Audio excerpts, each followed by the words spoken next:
Beberapa minggu ini, marak berita tentang dugaan penipuan perjalanan umroh oleh First Travel. Kasus ini diduga telah merugikan puluhan ribu jamaah dengan nilai kerugian para jemaah lebih dari 800 miliar rupiah. Ya, kasus ini tentunya menambah deretan kasus krisis moral dan keimanan di tanah air yang makin lama makin memprihatinkan. Jika tidak ada kesadaran kembali kepada Allah Subhanahu wa Ta'ala, maka bukan tidak mungkin krisis moral dan keimanan ini akan membawa bangsa dan umat kepada kehancuran. Na'udzubillahi min dzalik. Memang sudah menjadi ketetapan Allah bahwa manusia adalah tempatnya salah dan lupa, seringkali terjerumus pada hal-hal yang dilarang agama. Tapi Allah Subhanahu wa Ta'ala Maha Pengasih dan Pengampun, selalu memberi kesempatan kepada hambanya untuk kembali ke jalannya. Maka mohon ampun dan bertobatlah kepada Allah Subhanahu wa Ta'ala sebelum pintu tobat dan ampunannya tertutup rapat. Pergilah ke Masjid Nabawi, masuklah ke dalam Raudhah. Di sana ada tiang, salah satu tiang di dalam Raudhah. Di antara tiang itu ada tulisan, tulisannya Ustuwanah At-Taubah atau Ustuwanah Abi Lubabah. Ada dua nama di tiang itu, yaitu tiangnya Abu Lubabah atau tiang Taubat. Ada apa dengan tiang Taubat itu? Dan memang kita tahu bahwa tema Taubat tema yang sangat penting di dalam Islam, mengingat bahwa tidak ada manusia yang lepas dari dosa. Tak ada manusia suci itu. Yang maksum, yang terjaga dari dosa hanya para nabi dan rasul. Tapi kita semuanya, siapapun kita, bahkan kelas para sahabat sekalipun, mereka memang orang yang imannya tidak diragukan. Mereka orang yang takwanya luar biasa. Mereka itu dinasihati untuk istirahat dari ibadah, berbeda dengan kita yang kita dinasihati agar beribadah karena terlalu banyak istirahat. Berbeda dengan mereka. Tetapi sehebat sebesar itu sekalipun, mereka tetap bukan malaikat yang tidak pernah punya salah. Tetap mereka punya salah. Bahkan mereka punya dosa. Bahkan dosa besar sekali. Bukan hanya dosa kecil, dosa besar sekali.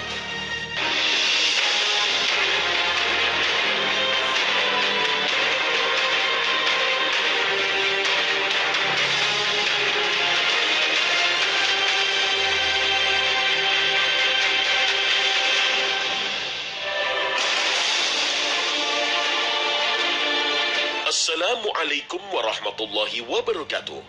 Selamat pagi pemirsa dan generasi muda Islam yang dirahmati Allah Subhanahu wa Ta'ala.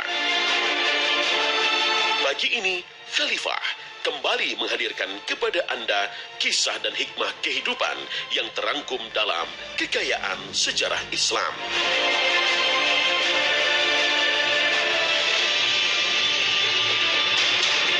Abu Lubabah, nama ini dikenal dalam sejarah Islam sebagai simbol pertobatan. Hidayah begitu cepat hadir dalam hatinya.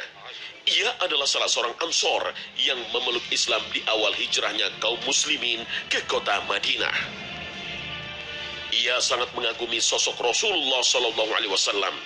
Lalu ia pun menjadi sahabat yang membela dan menegakkan Islam bersama Rasulullah SAW. Jika Abu Lubabah, sahabat yang mencintai Rasulullah SAW, maka kesalahan apakah yang dilakukannya hingga kisah tobatnya menjadi sangat terkenal?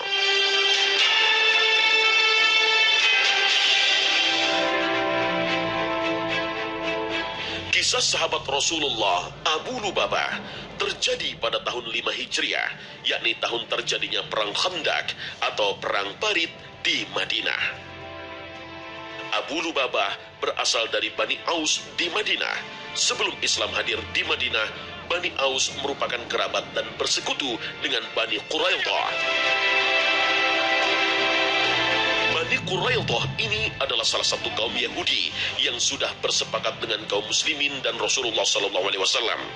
Tapi bukan Yahudi namanya jika mereka tidak ingkar janji.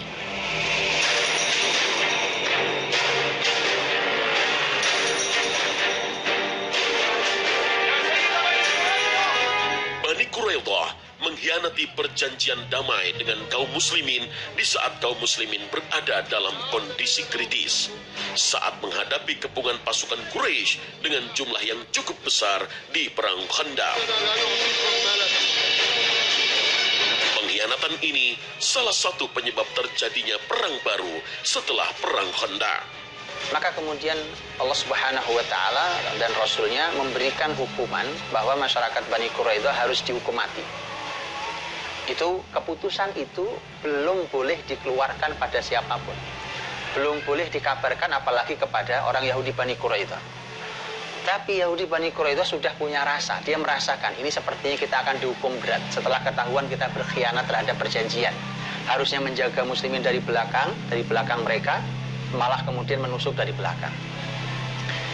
Dan benar saja, kemudian orang-orang Yahudi Bani Quraidah ingin mencari informasi.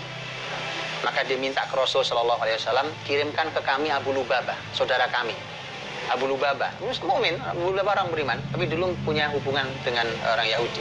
Maka dikirimlah Abu Lubabah ke orang Yahudi Bani Quraidah.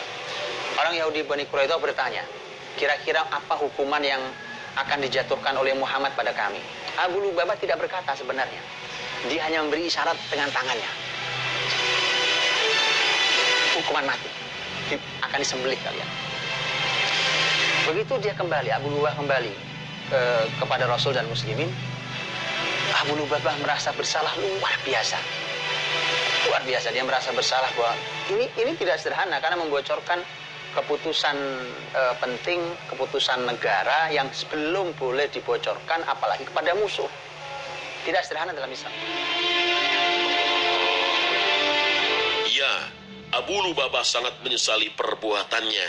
Ia tidak bisa menjaga amanah dengan memberitahu keputusan hukuman yang akan diterima Bani Quraidah, padahal keputusan itu masih dirahasiakan. Saking menyesalnya, Abu Lubabah pun langsung mengikat dirinya di tiang dan menangis tanpa henti. Ini ia lakukan sebagai bentuk tobat dirinya untuk memohon ampunan dari Allah Subhanahu wa Ta'ala dan Rasulullah Sallallahu Alaihi Wasallam. Ini orang beriman itu seperti Abu Lubabah, menyesal luar biasa. Saking menyesalnya, saking sedihnya, maka dia mengikat diri di tiang itu yang sampai sekarang masih diabadikan di Masjid Nabawi. Dia ikat dirinya di tiang sampai lehernya diikat oleh dia sendiri, diikat. Setelah itu kemudian setelah mengikat diri, dia memohon ampun ke Rasul. Ya Rasulullah, maafkan saya minta ampun ke Rasulullah SAW. Sampailah kepada Rasul, sampai kepada Rasul, kemudian Nabi berkata, lihat, Nabi mengatakan, kata Nabi, andai Abu Lubabah datang ke kami, dia datang ke saya, maka saya akan memintakan ampun ke Allah. Saya akan mintakan ampun langsung pada Allah kalau dia datang ke saya. Tapi karena dia sudah langsung menghukum dirinya dan dia langsung berhubungannya dengan Allah, maka ini tidak akan saya maafkan sampai Allah yang memaafkan. Komitmen seorang orang beriman, berani melakukan sesuatu, berani bertanggung jawab di hadapan Allah. Itu orang beriman. Bukan kemudian melakukan sesuatu dengan gagahnya, tiba-tiba kemudian berbohong, menutupi dosanya dengan kebohongan. Orang berani mengambil komitmennya, orang berani bertanggung jawab atas semua kesalahan. Akhirnya Abu Lubabah mengikat dirinya. Anda bisa bayangkan, dia mengikat dirinya, tidak makan, tidak minum di situ. Akhirnya dia putuskan untuk berpuasa di situ sampai putrinya lah yang datang ke masjid untuk membawakan makanan pada sang ayah Abu Lubabah itu dan seterusnya. Istrinya, Khansa binti Khondam al-Ansuriyah juga datang setiap waktu sholat. Ia membuka ikatan agar sang suami dapat berwudu dan sholat. Setelah selesai sholat, Abu Lubabah kembali mengikatkan dirinya ke tiang Masjid Nabawi. Baru setelah 6 malam, turunlah firman Allah Subhanahu wa Ta'ala kepada Rasulullah Sallallahu Alaihi Wasallam. وممن حولكم من الأعراب منافقون ومن أهل المدينة مردوا على النفاق لا تعلمهم نحن نعلمهم سنعذبهم مرتين ثم يردون إلى عذاب عظيم وآخرون اعترفوا بذنوبهم خلطوا عملا صالحا وآخر سيئا عسى الله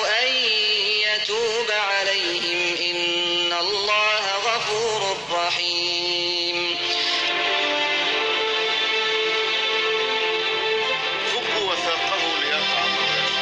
Ayat ini turun sebagai kabar ampunan Allah untuk Abu Lubabah.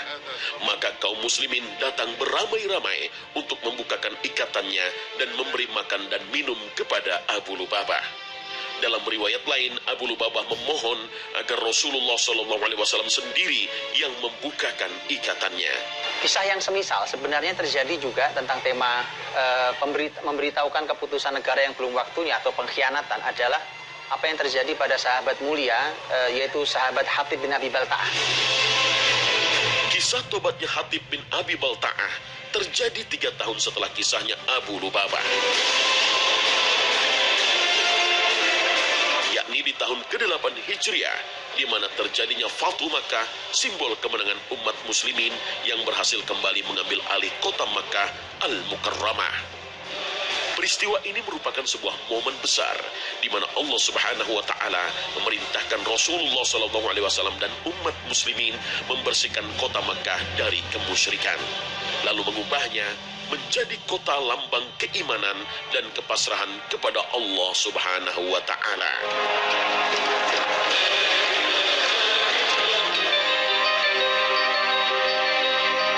Dari segi pandang Hatib bin Balta'ah, ia tidak bermaksud untuk mengkhianati Allah dan Rasul-Nya. Ia hanya mengkhawatirkan keluarga besarnya yang belum beriman yang tinggal di Mekah. Hatib itu punya keluarga besar di Mekah. Yang dia bayangkan ini akan terjadi pertumpahan darah besar di Mekah. Karenanya dia kirim surat memberitahukan untuk supaya keluarganya bersiap-siap karena muslimin akan masuk ke Mekah. Padahal ini harusnya berita rahasia di antara Rasul dan muslimin saja seharusnya.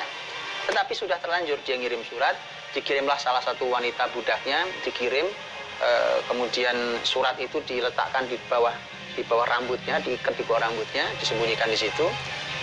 Kemudian mulailah si budak ini berjalan menuju ke Mekah, sampai kemudian Rasul SAW mendapatkan wahyu bahwa ada pembocoran rahasia.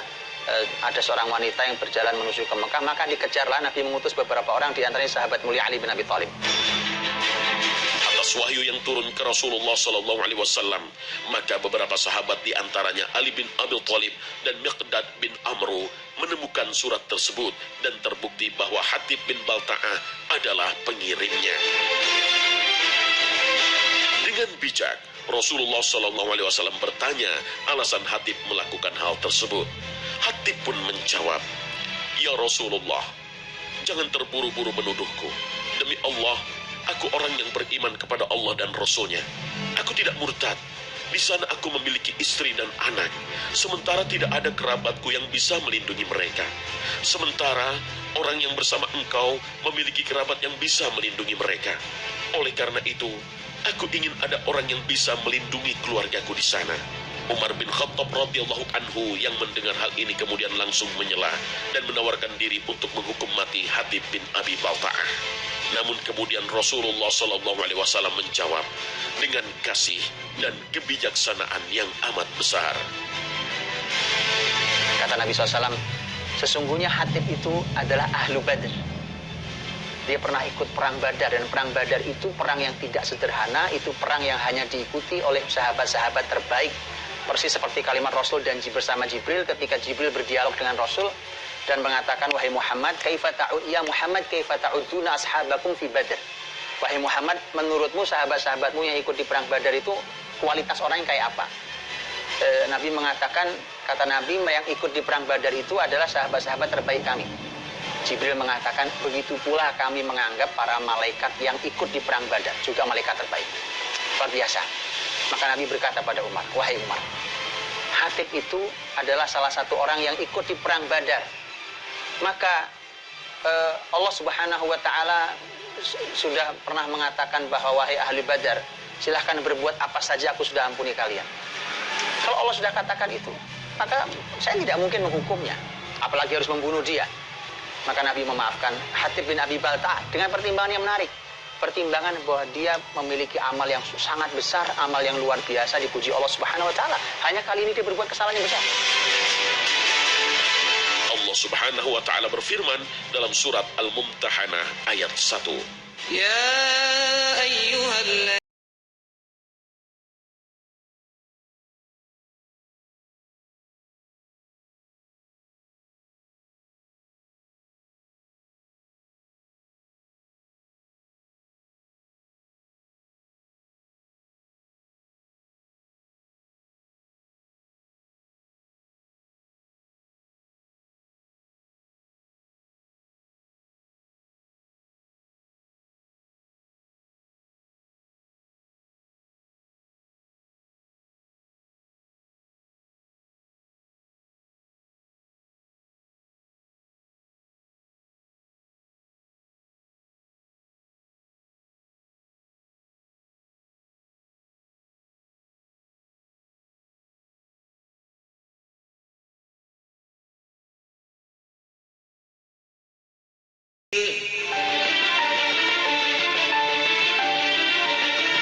Pemirsa Khalifah, hakikat tobat adalah kembali kepada Allah Subhanahu wa taala dengan mengakui segala dosa dan bersumpah demi nama Allah untuk tidak mengulangi kesalahan yang sama di kemudian hari. Tobat merupakan amalan yang serius dan tidak sederhana. Suatu ikrar dahsyat antara suatu jiwa dengan penciptanya. Terucap dalam sujud ketika manusia beriman membisikkan kata taubat ke bumi, namun terdengar lantang di langit. Dalam surat An-Nur ayat 31, Allah Subhanahu wa taala berfirman yang artinya, "Dan bertobatlah kalian semua, wahai orang-orang yang beriman, supaya kalian beruntung." Al-Quran surah An-Nur ayat 31.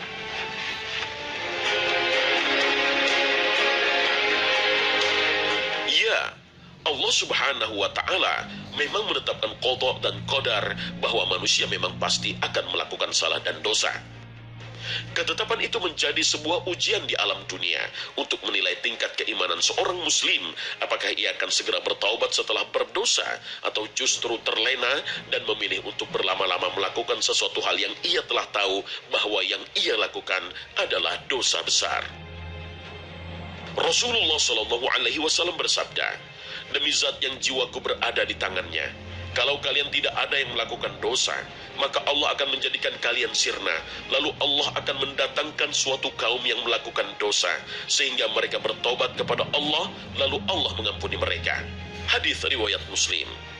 Ini bukan perintah untuk berbuat dosa, bukan. Jangan salah paham.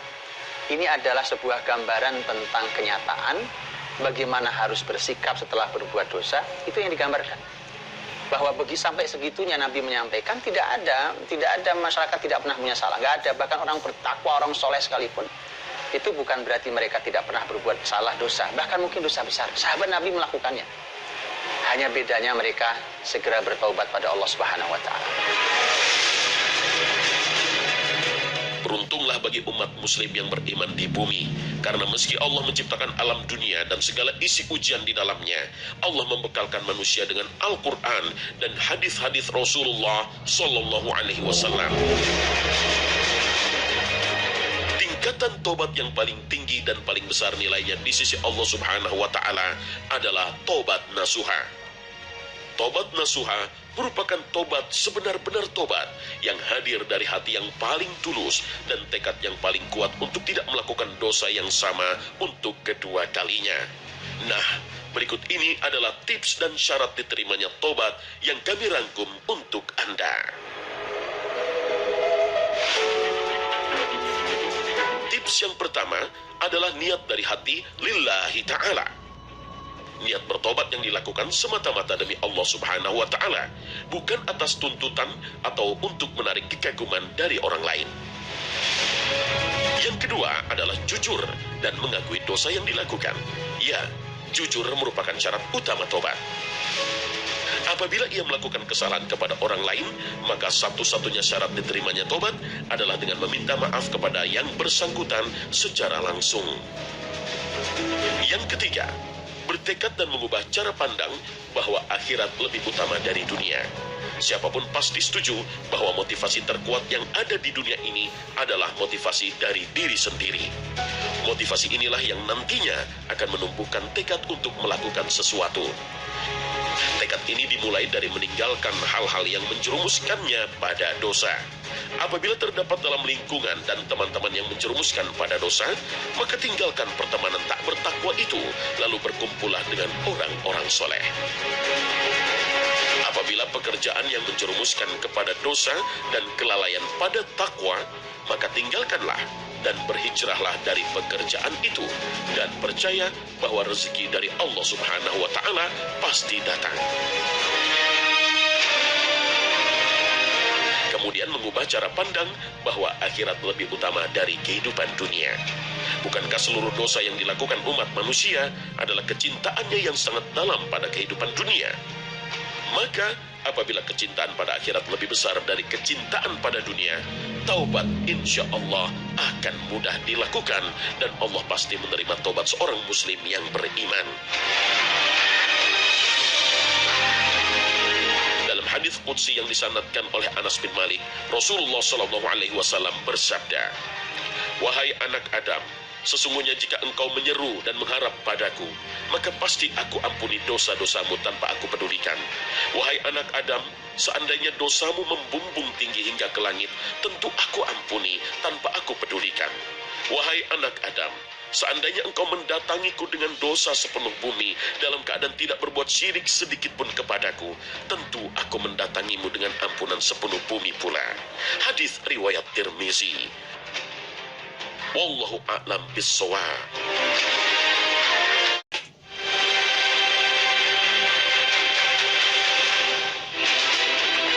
Sungguh sangat luar biasa kesalahan kita pada Allah Subhanahu wa Ta'ala.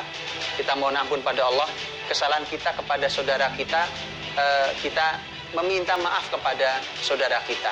Begitulah yang harus kita lakukan, dan mari kita perbaiki hidup kita dari hari ke hari. Mari kita jaga taubat ini, karena taubat ini adalah tugas umur hidup. Kapanpun kita berbuat salah, maka orang beriman segera meminta ampun kepada Allah. Kapanpun kita berbuat salah pada saudara kita, maka temui segera saudara kita dan minta dihalalkan, minta dimaafkan. Wallahu ta'ala alam bisawab. Assalamualaikum warahmatullahi wabarakatuh.